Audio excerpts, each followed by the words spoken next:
Hello friends, ज्ञानतु पर आपका स्वागत है। और आज हम क्या करने जा रहे हैं, संभावित प्रश्नों की प्रैक्टिस सेट संख्या 3 शुरू करने जा रहे हैं। प्रैक्टिस सेट संख्या क्या है, हमारा तीसरा शुरू करने जा रहे हैं। और बिना समय गवाए हम लोग क्या कर रहे हैं, पहले क्वेश्चन पे आ रहे हैं। और जिन्होंने इसके पहले वाला प्रैक्टिस सेट 1 और 2 नहीं देखा है, वो जाकर के प्रैक्टिस सेट 1 और 2 हमारे ज्ञानतु चैनल पर जाकर के देख सकते हैं। चलिए, पहला क्या है, पहला क्वेश्चन है, बच्चों के लिए डिजिटल हेल्थ कार्ड बनाने वाला पहला राज्य बना है। तो पहला राज्य कौन सा बन गया है, digital health card. Digital health card Karnataka होगा, उड़ीसा होगा, केरल होगा, उत्तर प्रदेश होगा, कौन सा राज्य होगा। तो हम उसके पहले हम लोग क्या डिस्कस करते हैं कि डिजिटल हेल्थ कार्ड होता क्या है। तो क्या है कि बच्चों के लिए क्या है कि हेल्थ कार्ड बना है, जिससे क्या होगा कि बच्चों को क्या किया जाएगा कि हेल्थ कवर दिया जाएगा। और हेल्थ प्रोग्राम स्कूल में क्या किया गया, हेल्थ प्रोग्राम शुरू किया गया है। और जिसके लिए बच्चों को क्या किया गया है, 25,000 का बीमा कवर भी दिया गया है। ठीक है, तो ये कहां शुरू हुआ है, सबसे पहला शुरू करने वाला राज्य बन गया है कौन सा, यूपी। कौन सा राज्य बन गया है, उत्तर प्रदेश। उत्तर प्रदेश क्या किया है, डिजिटल हेल्थ कार्ड बनाने वाला पहला राज्य बन गया है। ठीक है, आगे दूसरे क्वेश्चन की तरफ हम लोग चलते हैं। दूसरा क्वेश्चन है, कौन सा राज्य हाल में सुशासन नियमन को इंप्लीमेंट किया है, सुशासन नियमन को मंजूरी दिया है। मंजूरी देने वाला सबसे पहला राज्य कौन सा बन गया है, चलिए कमेंट करके बताइएगा कौन सा राज्य हो गया है। पश्चिम बंगाल होगा, उत्तर प्रदेश, महाराष्ट्र, बिहार, कौन सा राज्य होगा, कौन सा राज्य होगा, बताइए।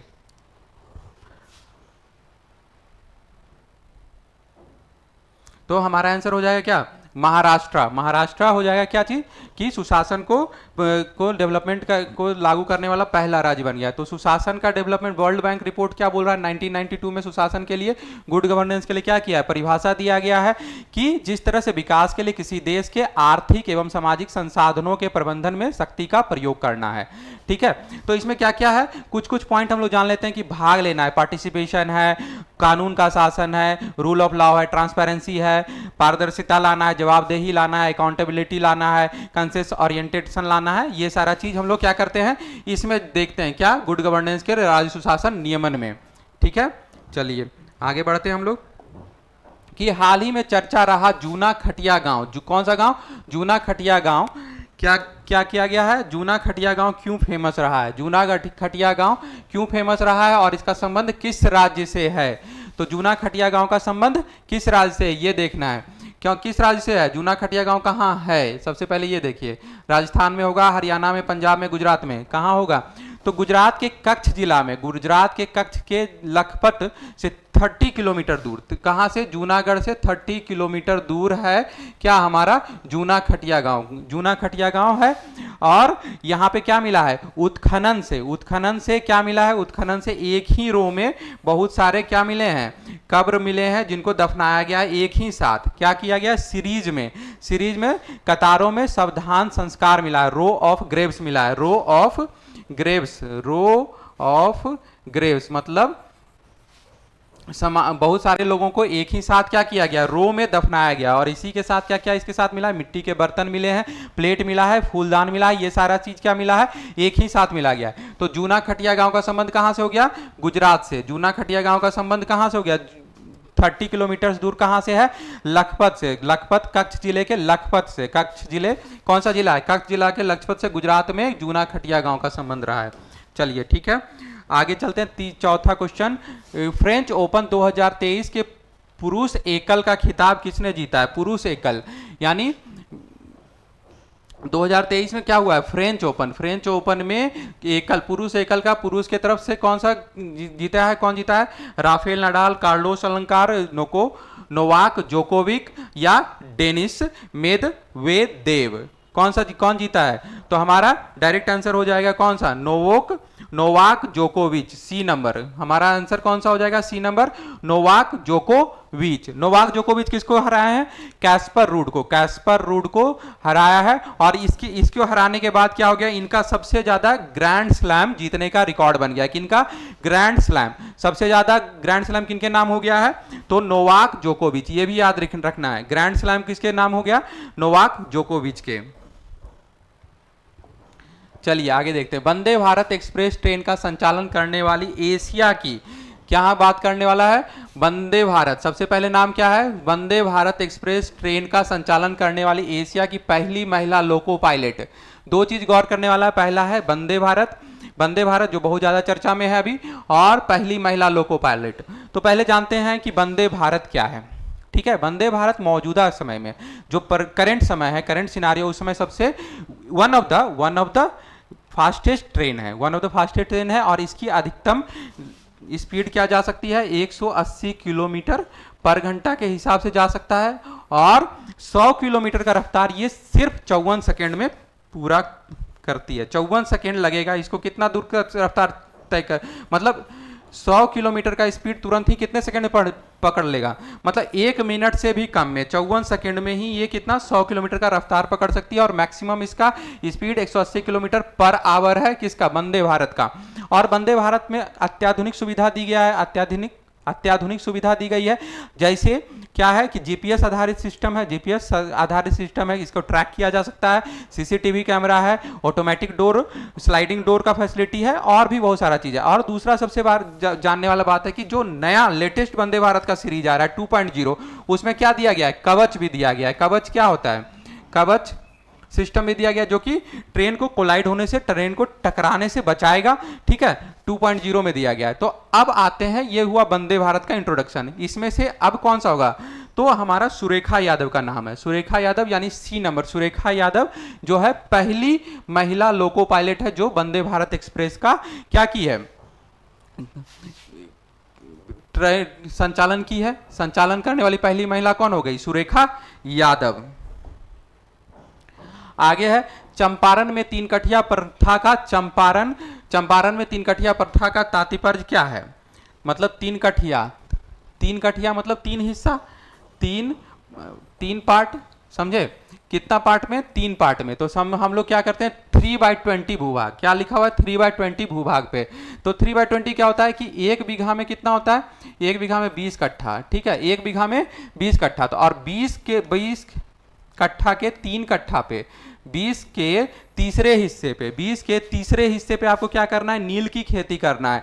इसीलिए इसका क्या करना नाम पड़ गया 3 कठिया। और ये कहां लागू किया गया था, चंपारण में। चंपारण सत्याग्रह अगर आप पढ़े होंगे तो चंपारण सत्याग्रह से ये क्वेश्चन है कि नील की खेती कितने हिस्से पे करना मैंडेटरी कर दिया गया था कि 3/20 हिस्से पे, यानी 1 बीघा में 20 कट्ठा, और क्या हो गया कि कितने कट्ठे पे, 3 कट्ठे पे, 3 कट्ठे 20 भाग के तीसरे कट्ठे पे आपको क्या करना है, नील की खेती करना आवश्यक था। इसलिए इसका नाम क्या दिया गया, 3 कठिया प्रथा, 3 कठिया प्रथा दिया गया। ठीक है, चलिए, रॉलेट एक्ट के विरोध में किसने लगान देने का आंदोलन का सुझाव किया था, किसने, रॉलेट एक्ट का नाम किससे आता है, तो गांधी जी से आता है। ये डायरेक्ट क्वेश्चन हो जाएगा कि गांधी जी ने सुझाव दिया था रॉलेट एक्ट का। रॉलेट एक्ट के विरोध में किसने लगान न देने, लगान नहीं देना है, हमको प्रोटेस्ट करना है और लगान नहीं देना है, इसका सुझाव किसने किया था, तो ये। और रॉलेट एक्ट का पता है कि रॉलेट एक्ट का संबंध किससे है, जालियांवाला बाग हत्याकांड से। तो आइए हम लोग नेक्स्ट क्वेश्चन क्या देखते हैं, भारत छोड़ो आंदोलन के समय भारत का प्रधान सेनापति कौन था। तो भारत छोड़ो आंदोलन, सबसे पहले गौर करने वाली बात है कि भारत छोड़ो आंदोलन के समय भारत का प्रधान सेनापति कौन था। तो सबसे पहले कौन सा हो जाएगा, A number, B number, C number, D number, क्या होगा, लॉर्ड वेबल। लॉर्ड वेबल था भारत के समय, भारत छोड़ो आंदोलन के समय भारत का प्रधान सेनापति लॉर्ड वेबल था। ये कब हुआ था, द्वितीय विश्व युद्ध के दौरान, द्वितीय विश्व युद्ध के समय 8 अगस्त 1942 को आरंभ किया गया था। कब शुरू किया गया था भारत छोड़ो आंदोलन, 8 अगस्त 1942 को, कब, 8 अगस्त 1942 को भारत छोड़ो आंदोलन शुरू किया गया था। और इसका लक्ष्य क्या था, ब्रिटिश साम्राज्य को समाप्त करना था। और ये आंदोलन किसके द्वारा शुरू किया गया था, महात्मा गांधी के द्वारा, और मुंबई अधिवेशन में शुरू किया गया था महात्मा गांधी के द्वारा 8 अगस्त 1942 को। मुंबई अधिवेशन में लॉर्ड वेबल था उस समय। तो क्वेश्चन क्लियर हो गया। चलिए नेक्स्ट क्वेश्चन देखते हैं, 9 नंबर, जन गण मन पहली बार किस अवसर पर गाया गया था। तो हमारा क्वेश्चन क्या आ गया, जन गण मन जो हमारा नेशनल एंथम है वो किस अवसर पर गाया गया था। ये किसी एक अधिवेशन, कांग्रेस के किसी एक अधिवेशन में गाया गया होगा। तो इसका देखना होगा कि कौन सा अधिवेशन में, तो ये 1911 में गाया गया था। कब गाया गया था, ये कांग्रेस के 1911 के अधिवेशन में कलकत्ता सत्र में गाया गया था। ठीक है, और 24 जनवरी 1950 को इसको क्या किया गया, मान्यता दिया गया हमारा क्या राष्ट्रीय गान के रूप में। कब, 24 जनवरी 1950 को भारतीय राष्ट्रीय गान के रूप में संविधान सभा द्वारा अपना लिया गया था। कब, 24 जनवरी 1950 को।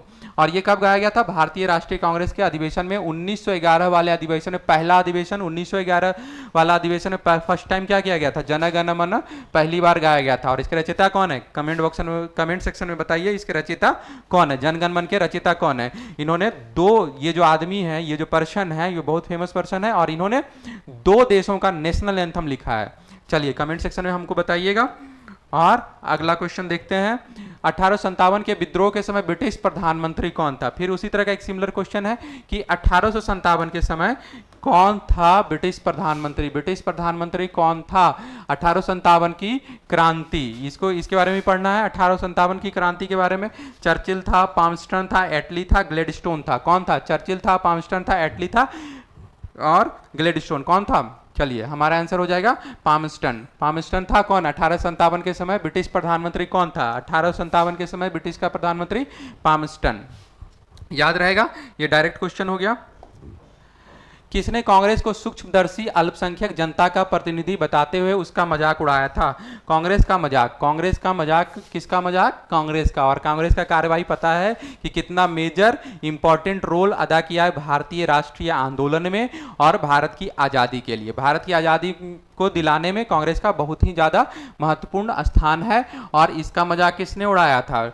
लॉर्ड डफरिन ने। लॉर्ड डफरिन ने क्या बोला था? सूक्ष्मदर्शी अल्पसंख्यक जनता का प्रतिनिधि है, मतलब इसका वैल्यू नहीं है। लॉर्ड डफरिन ने बोला था। लॉर्ड डफरिन याद रहेगा।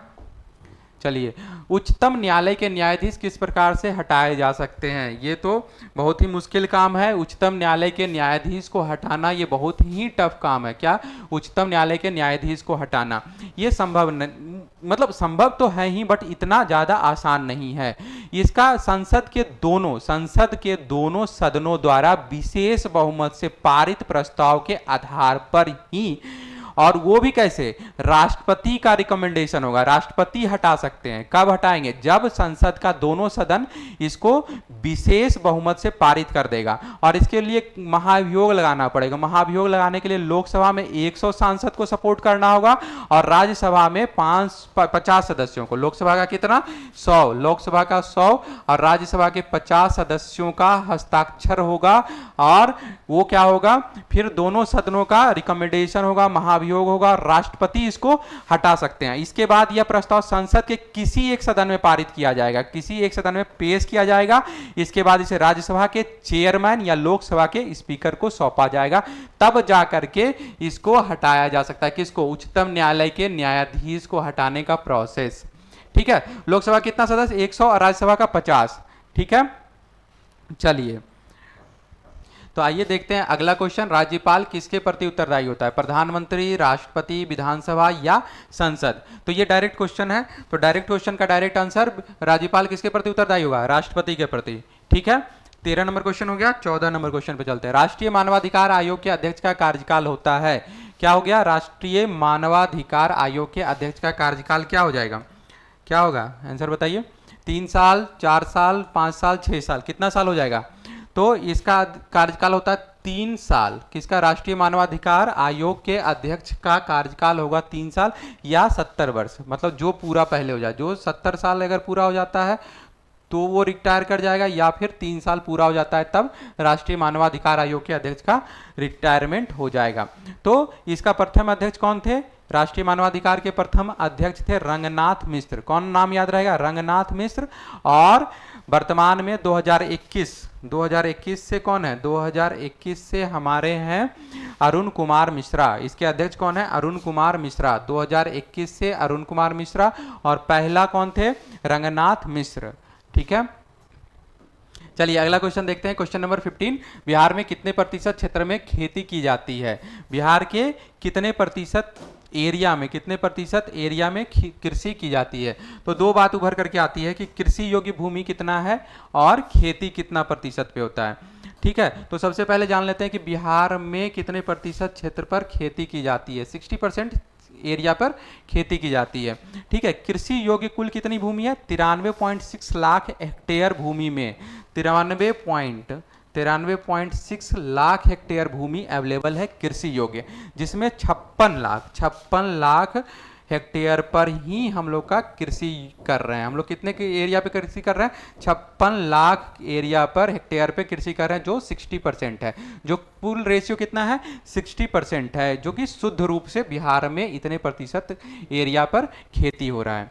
ठीक है,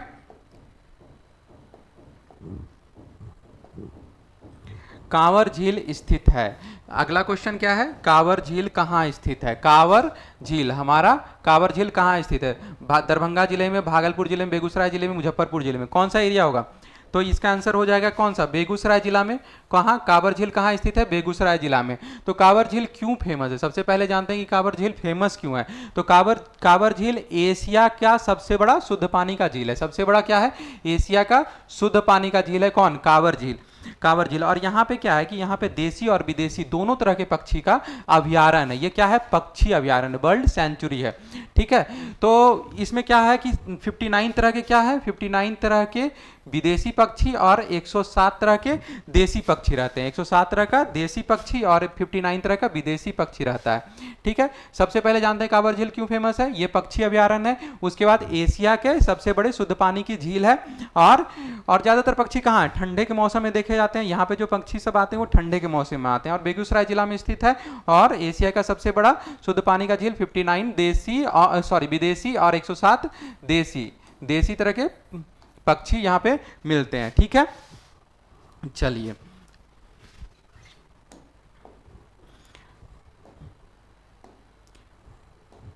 गंडक परियोजना का निर्माण किस स्थान पर हुआ है? कौन सा परियोजना? तो गंडक परियोजना। तो गंडक परियोजना कहाँ का है? गंडक परियोजना में कौन कौन से सम्मिलित हैं? कौन कौन सा सम्मिलित है और कहाँ है? तो सबसे पहला आंसर हो जाएगा कि गंडक परियोजना कहाँ है? वाल्मीकि नगर में। सबसे पहला क्या हो गया आंसर हमारा?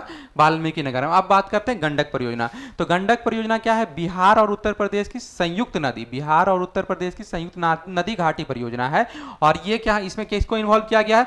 1959 में क्या हुआ था? नेपाल का समझौता हुआ था, नेपाल के साथ समझौता हुआ था। और इसके तहत क्या हो गया कि नेपाल को भी लाभ मिलेगा। और गंडक नदी को हम लोग क्या बोलते हैं? नारायणी नदी भी बोलते हैं। और यह मध्य नेपाल तथा उत्तरी भारत में स्थित है। कहां कहा जाता है? मध्य नेपाल और उत्तरी भारत, मध्य नेपाल और उत्तरी भारत में। और 1959 में जो नेपाल समझौता हुआ उसके तहत क्या हो गया? नेपाल को भी लाभ मिलेगा। गंडक परियोजना कहां स्थित है? वाल्मीकि नगर में। चलिए, बिहार में हिमालय की कौन सी श्रेणी मिलती है? तो हमारा क्या है? ये लास्ट क्वेश्चन है। बिहार में हिमालय की कौन सी श्रेणी मिलती है? तो ट्रांस हिमालय, महान हिमालय, मध्य हिमालय या शिवालिक? तो हमारा आंसर निकल के आएगा क्या? शिवालिक का हिमालय का कौन सा श्रेणी मिलता है? तो शिवालिक श्रेणी मिलती है। कौन सी श्रेणी मिलती है? शिवालिक श्रेणी मिलती है। शिवालिक श्रेणी को क्या बोला जाता है? उप हिमालय श्रेणी, उप हिमालय श्रेणी भी बोलते हैं, या शिवालिक पर्वत श्रेणी, या बाह्य हिमालय भी बोला जाता है। और स्थित कहाँ है ये शिवालिक पर्वत श्रेणी? कहाँ स्थित है? तो बिहार के पश्चिम चंपारण में। कहाँ बोला जाएगा? पश्चिम चंपारण की उत्तरी सीमा, उत्तर पश्चिम सीमा तक विस्तृत है। बिहार के पश्चिम चंपारण के उत्तरी पश्चिमी सीमा तक विस्तृत है। कौन? बिहार में हिमालय की श्रेणी। तो ठीक है, इसके साथ हम लोग क्या करते हैं, आज के लिए डिस्कशन को यहीं पे स्टॉप करते हैं। और फिर हम लोग क्या करेंगे, नेक्स्ट सीरीज के लिए और संभावित प्रश्नों का नेक्स्ट सीरीज लेकर के आते हैं।